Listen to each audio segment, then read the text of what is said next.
Hello Aquarius, Sun, Rising, and Venus signs. Kamusta kayo? Sana po nasa mabuti kayong kalagayan. Welcome back po sa Star Tarot. Kung bago kayo rito, welcome din kayo. Thank you sa inyong support. I truly appreciate it. God bless you all. Una mensahe po ninyo, energy of the sun. Open your heart to the enormous growth ahead.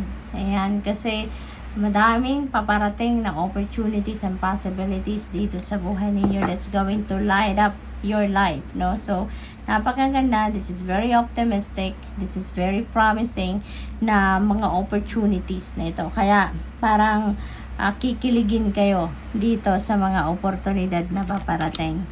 We have luck. Wow, L-U-C-K. Really beautiful. Maraming talaga ang paparating, mga bonggang-bonggang opportunities ito para sa inyo, and it could be for different areas of life. Maaring swerte ito, no, opportunity ito sa trabaho, career, negosyo, could be relationships, maaari din na sa pamilya, mga kaibigan, it could be in any area of life, but good luck is in your horizon sa ngayon. We have Phoenix. Wow, napakaswerte talaga ninyo. Sabi dito, be prepared to be renewed after a period of crisis. This is you rising like Phoenix rising. Talagang kayo dito, manggagaling kayo sa isang difficult situation at mapagtatagumpayan nyo yan sa ngayon. You're rising above your situation dito and you're heading towards a new life, no? Bagong buhay, bagong pag-asa, may bagong pintong magbubukas dito sa inyo. At kung ano man yan na magbubukas na sitwasyon para sa inyo, na kayo dyan, yung parang kampante na kayo, you're very comfortable na kasi nanggagaling kayo sa tagumpay. Mas confident na kayo ngayon, mas assertive kayo, mas may tiwala na kayo sa sarili ninyo sa ngayon na anything na maaaring ninyo, pasukin ninyo ay kayang-kaya ninyo, no? We have co-create, Aquarius. This is a reminder for you na kung ano man ang nagmamanifest sa buhay ninyo, that is a product of you working hand in hand with the divine, no? Lahat ng bagay sa buhay ninyo, sa buhay natin, pinagtulungan natin yan at ng Panginoon. Okay? This could be also collaboration. Maaring merong offer of collaboration dito sa inyo from other people. So, siguro may gustong makipagtulungan sa inyo, makipag-partner, yung ganon. So, we have Yang. Number 1 is a new beginning as well. So, meron tayong dalawang new beginning energy. So, definitely meron kayong fresh start na papasukin sa ngayon. At saka, ngayon, kayo yung parang sobra kayong confident about yourself talaga, no? Kaya kayo yung you're taking charge, no? In other words, you're taking charge. Kung ano man yung mga gusto ninyo mangyari sa buhay ninyo sa ngayon, talagang you're going to get on your feet at you're taking charge at you're going to take action. So, what else? We have new life. Ayan. Phoenix rising, tapos new life. So, definitely, may bagong buhay dito. You're excited about this. Kung ano man ang bagong chapter sa buhay ninyo na papasukin ninyo sa ngayon, you're very excited about that. So, tingnan natin kung ano ba ang ganap.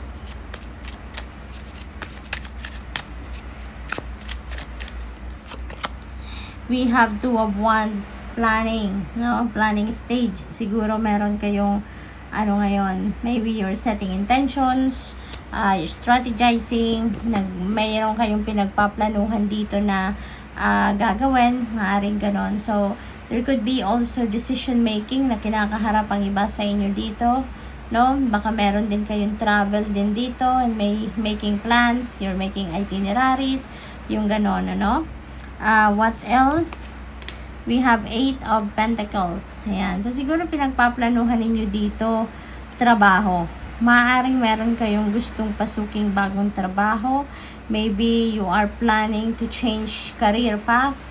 Maaring ganon, at maaring yan ang pinag-iisipan ninyo, pinagdidesisyonan ninyo, pinagmumuni-munihan ninyo if you're going for it, or you're going to stay where you are, no? So maybe for some of you, maaring isa yan sa mga pinag-iisipan ninyo sa ngayon, no? So for some of you with the 8 of Pentacles energy, parang ano ito meron kayong paparating siguro na financial reward.